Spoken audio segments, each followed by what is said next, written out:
Over the years, Warships has grown from having just a very small handful of ships in game to now having several hundred ships in game. A good amount of those ships are very good, some of them are not so great, there's a bit in between, and then some are just absolutely overpowered. However, in between the overpowered ships and the good ships, there's a very fine line where today's ships reside. And these are ships that I like to call cracked. They are cracked out, but they aren't exactly overpowered just yet. They have one or two things that do keep them kind of restrained and from being downright, well, OP. And those are the ships we're going to be discussing in today's video. Most of these ships are still available. They're a mix of Techline and Premium or Resource ships, so you can acquire most of them. I believe only one is unattainable at the moment. And if you don't feel like picking them up, you should definitely make sure you focus them down when you see them show up in match, because they are very good indeed. So, before we get into today's video, if you have an interest in firearms and guns, you can check out yesterday's video where I put the 5.7 round to the test. This is my other passion besides playing pixel boats, and I always wanted to see if 5.7 was actually armor penetrating, because that's what you hear online, and supposedly like the cartels in Mexico like them because of that. So we put that to the test in yesterday's video, shot actual body armor with it. If you're interested in that, check that out. If not, let's go on to today's video. So starting in number 5, we have the tier 10 French destroyer, the Marceau.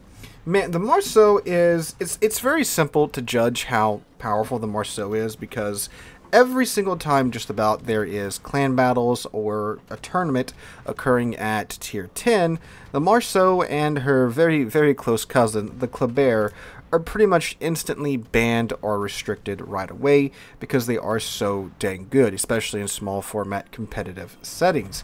Now what the Marceau is essentially is a Kleber, the tier 10 Techline French destroyer, but with a different gun setup. She has smaller, more rapid firing guns that you can, well, use to absolutely piss off your target. Because, as I'm sure many of you have been aware, have experienced, it is quite annoying to be on the end of just a never-ending shower of HE shells. Sure, each individual shell may not be doing too much damage to you, but you know, they're setting fires. It's just annoying that they're constantly hitting you, especially when it's coming from a ship as fast and as nimble as a Marceau. Marceau's whole thing, as is the entire French destroyer tech line's thing, the main line at least for the time being, is speed. This is a fast ship. Even without the engine boost consumable going, it's a fast ship. But when you pop that engine boost, now not only can you go faster, but you can accelerate and decelerate much faster too, which means it's incredibly hard to get retaliatory shots on the Marceau, especially if you're in something like a battleship. You know, you fire all your guns, you're going to miss most of them because, again, of the speed of the Marceau, especially if you have a Marceau player that knows how to throttle juke, which is when you just play with the throttle, you accelerate, decelerate as fast as possible.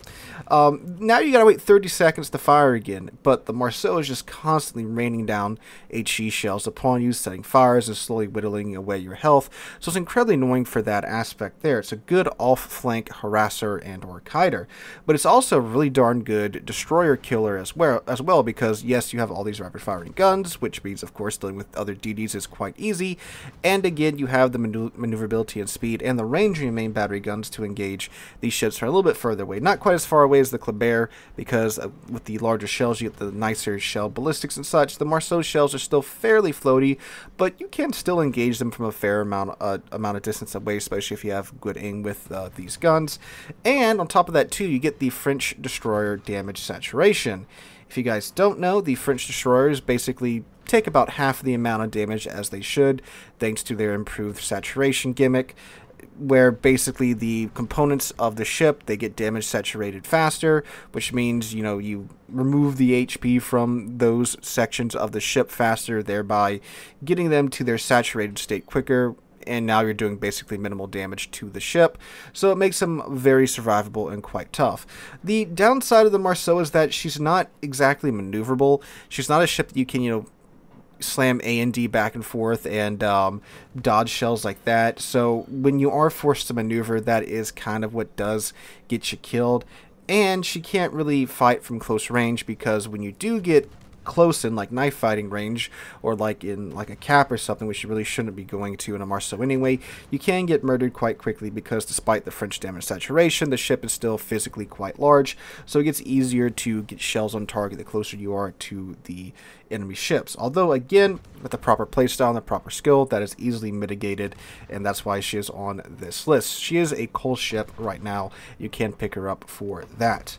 So going on down to number 4, we have a ship that's so overpowered, OP is in its name, and that is the Sinop. Although again, she's not quite overpowered, she is incredibly strong. Man, this Sinop, if you need to get through tier 7 ranked, look no further than the Sinop. This thing is absolutely ridiculous. Now, they did give her a whack with the Nerf bat a little while ago. They did decrease her main battery accuracy, but my god, the ship is still mighty indeed. So the Sinop, tier 7 Russian battleship. At tier 7, she gets 9 16-inch guns, which is absolutely ridiculous to have. Now, there are other tier 7 ships, even tier 7 tech line battleships, that do have 16-inch guns, but they pay for them, like the Colorado, for example. It's slow target, squishy target. It's so easy to farm down a Colorado. She pays so much to get those 8 16-inch guns, but the Sinop gets 9.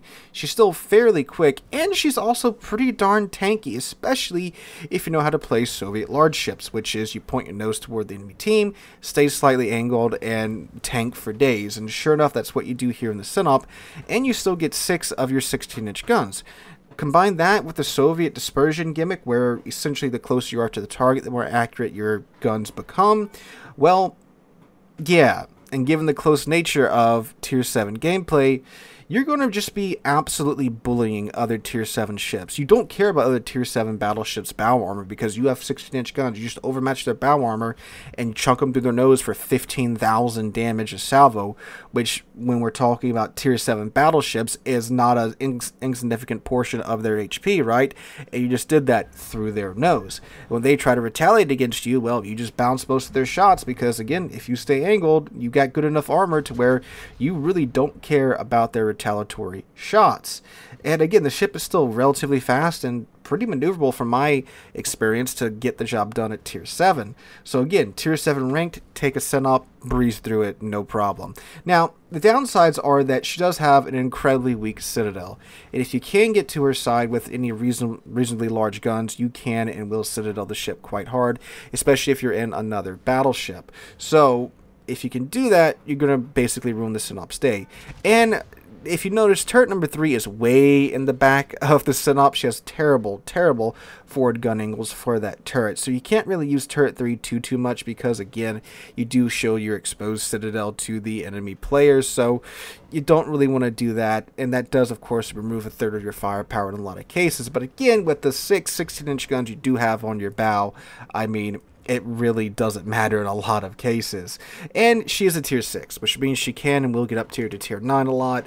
And while you're an absolute god at tier 7 with the Sinop, at tier 9, you can kind of hang in there because you have the 16-inch guns, but I mean, when you're fighting tier 9 battleships with your exposed Citadel, and then by tier 9 standards you are quite slow and immaneuverable, that's not going to be a fantastic time. But I mean, this ship is still ridiculously strong, fellas, and anything at tier 7 competitive ranked clan battles, whatever's going on, look no further than the Sinop.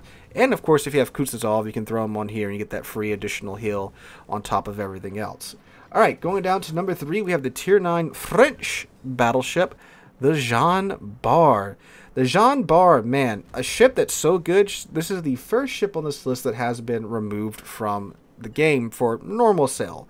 Now, you can still pick up the Jean Bart when Black Friday comes around. Every year they reintroduce the previous year's Black Friday ships and the ones from the years prior, so you can acquire the Jean Bart B, which you absolutely should. The Jean Bart is essentially a supercharged Richelieu, which is the tier 8 tech line French battleship.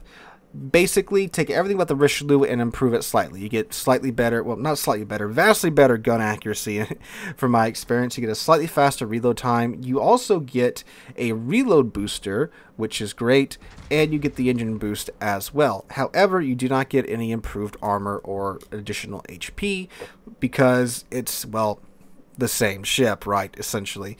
But when you take those French 15-inch guns, make them accurate, give them better reload, and slap a reload booster on there, oh yeah, this ship can absolutely put some work in. French 15-inch guns and French battleship guns in general, they have high velocities and great penetrations in part due to that. So that means shooting at range against heavily armored targets is, well, quite lucrative for you, especially when they show you their side and you can penetrate them. Couple that with the reload boost that you get on the Jean bar. Some poor soul shows you enough of their ship to where you can bite into it, pop them one time, pop the reload booster, you get 2 quick follow-up shots on that, and you probably just sent them to the bottom of the sea. In addition to that as well, with the improved reload time and the improved accuracy of the Jean bar, you can also use your HE in situations where enemy ships are bow tanking you, because again, the ship is accurate enough and has a good enough reload time to really be a solid HE spammer if you need to, as again, so often you have to do when playing at tier 9 with 15-inch guns. And the reload booster also works quite well there too, because, well, if you set a fire on them and they use their damage con, you wait for their damage con to run out and then fire again using the reload booster, so you get 2 or 3 quick follow-up shots on them, and now you set 2 or 3 fires that are going to be perma-fires, and they just have to kind of sit there and let the fires burn. So she's a great damage dealer from those regards, right? But of course, this is still a tier 9 ship with tier 8 armor and tier 8 HP, so when it comes to receiving damage, you kind of don't want to be the center of attention, because you can very quickly get farmed down. And the Richelieu isn't an overly tanky battleship by tier 8 standards in the first place, so when you take that hull and put it up to tier 9 with all the 32mm coating everywhere on the ship, it's such an easy ship to farm down if you have anything that's slightly good at spamming HE, let alone something like a Conqueror, right, which this ship can and will encounter all the time. And keep in mind too that she does have to contend with super ships now as well, but she is still a great ship and one I would highly recommend when she does come around for the Black Friday event. Alright, going down to number 2, we have, well, a ship that I'm really not sure exactly how this got in the game, and that is the American premium destroyer, the Benham. Now, the Benham is just ridiculous. Absolutely ridiculous. The Benham is a destroyer that Wargaming thought would be a fine addition into the game for the Rogue Wave event. She has 4 torpedo tubes, well, 4 sets of torpedo tubes that reload in just over 60 seconds, which is absolutely ridiculous. The thing is a torpedo hose. I don't think there's very many ships in the game that you can call a torpedo hose. Like, I know the Kitakami can, just dump out 40-something torpedoes at one time, same with the Shannon, but after they dump those torpedoes, there is typically a pretty long period of time before they can do that again. The Benham can just putter around and just spam enough torpedoes out that you're going to hit something. Like look, fellas, I can make the Benham work. I suck with torpedo destroyers, but even I can make this ship work and get some damage and get some kills and do things in this ship. That is how good the Benham is. Like, it is so ridiculous just with the torpedo spam that you get with the Benham. It's crazy, right? And again, every 60 seconds you can launch these torpedoes. You got 2 on one side, 2 on the other side. Typically, you're going to launch 2 racks off of your port side. Then by the time you get your ship flipped around on the starboard side, get those torpedoes launched. And then by the time you turn back around to the port side, guess what? Those torpedoes are ready to go again. And this is before you take into account adrenaline rush. So once you start taking damage, you get even faster reload time on your torps.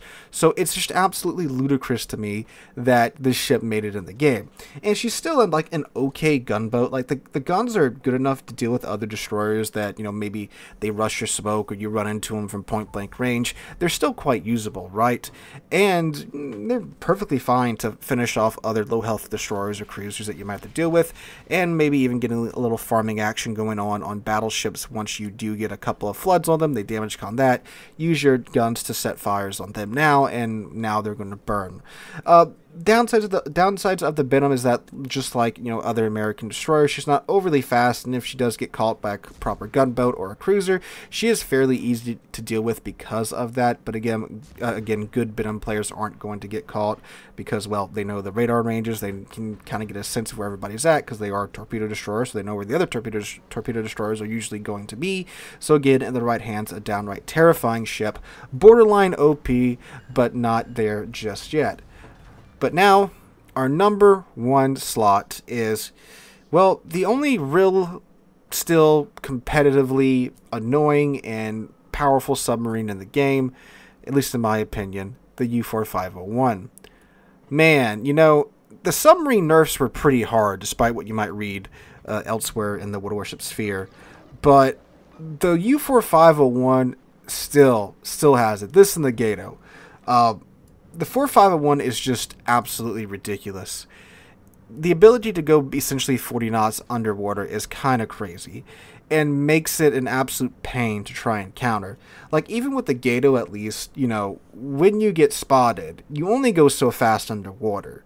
And it's not a ridiculous number like the U-4501. Like, I know a lot of players say submarines are, you know, too fast underwater and stuff. And yeah, you know, a couple of the tier 10 ones can go 20 knots underwater, which is fast underwater. But like 20 knots is not fast in this game, especially by tier 10 standards, right? 40 knots, however, that is fast, and that's underwater. So the really broken part, or almost broken part, with the U-4501 is trying to counter it, right? Because it's so difficult to try and guesstimate where is it going to be by the time my ASW aircraft get there. Because most submarines, again, 20 knots, you can kind of go, oh, okay, he's only going 20 knots maybe underwater, so that's not too hard to guesstimate. But when there's such an increase in speed with the 4501, it's ridiculous to try and really predict where they're going to be. Unless they're being, you know, hard spotted by Hydro or by the ASW hydrophone, I forget what it's called, submarine surveillance, right?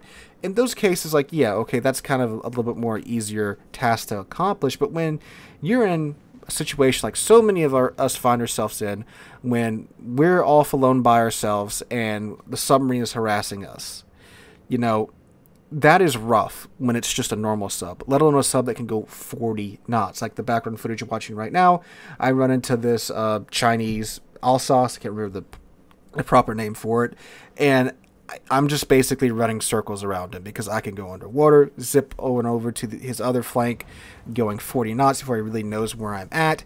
And again, a real funny thing too about it that's kind of a boost to its survivability is that when you touch the rudder on the 4501 underwater, you drop instantly down to 20 knots.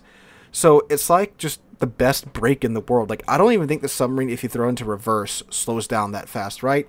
So if you need to maneuver, that kind of throws off the enemy ship's aim, because they might be thinking, okay, he's going 40 knots, so he might be, you know, way further out there.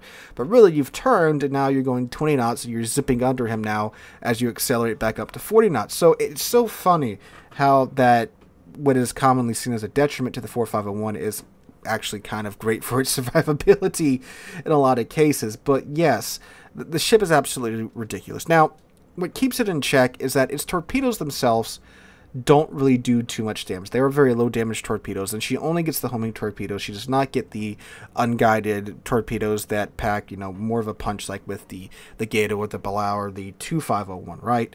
So that's what kind of keeps her in check. She has to depend on those homing torpedoes for all of her damage.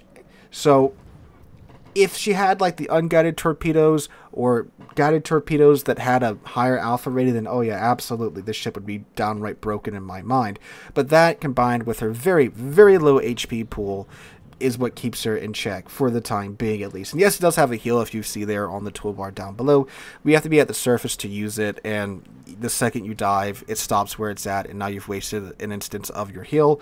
So yeah, but again, the ship has like no HP. Really, a handful of ASW dropped depth charges will essentially kill a 4501. But again, with its speed and its maneuverability, it is just such a pain to deal with nowadays. But anyway, guys, let me know what you guys think about this list in the comments down below. What do you agree with? What do you disagree with? What would you put on your own similar list? Let me know all that stuff in the comments down below.